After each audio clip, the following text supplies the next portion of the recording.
Ndugu zangu, tumsifu Yesu Kristo. Ni siku nyingine na wakati mwingine tunaendelea kupata nafasi ya kuendelea kuhabarishana mambo mbalimbali kupitia chombo chetu cha Imani Hai Online TV. Ni matumaini yangu uko salama na unaendelea vyema na majukumu yako ya kila siku. Basi haraka bila kupoteza muda, chukua nafasi hii niwaombe kwa dakika chache tu nizungumze nanyi kuhusiana na Dominika ya Mito.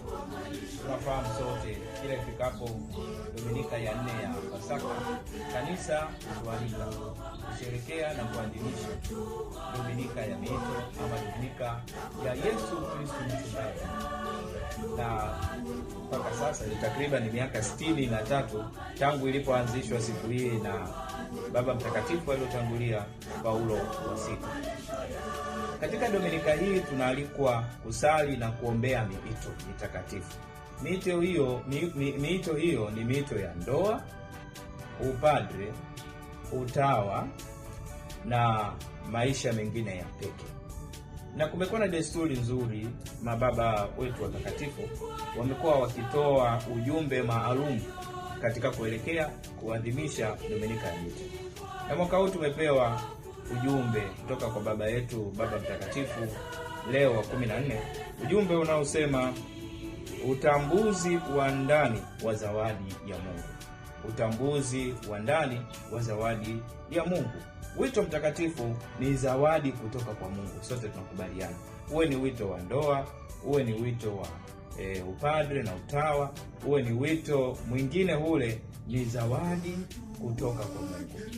Kwa hiyo tunapoadhimisha Dominika hii ya Mito, kwanza kabisa tunatekeleza hukumu na agizo la Bwana wetu Yesu Kristo alipoagiza mitume na wanafunzi wake wasali na kuomba watendakazi katika shamba la Bwana. Ukisoma Injili ya Luka sura ya 10 aya ya 2, muombeeni Bwana wa mavuno apeleke watendakazi katika mavuno yake, kwa kuwa mavuno ni mengi, watendakazi ni wachache. Kwa hiyo tunaposali na kuomba miito mitakatifu, kuombea miito mitakatifu, tunatekeleza wajibu huo wa kuombea watendakazi katika shamba la Bwana.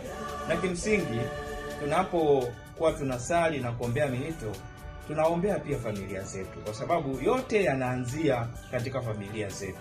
Familia ndio kitalu cha kuchipusha miito mbalimbali yenye faida katika jamii. Kwa hiyo familia zetu hizi kama zikilegalega, zikiyumba, zikiwa haziko imara, zikikengeuka, ni vigumu sana kupata watendakazi katika idara mbalimbali, katika tasnia mbalimbali, katika miito mbalimbali, waliosimama, walionyooka, wenye maadili mema na wenye imani njema.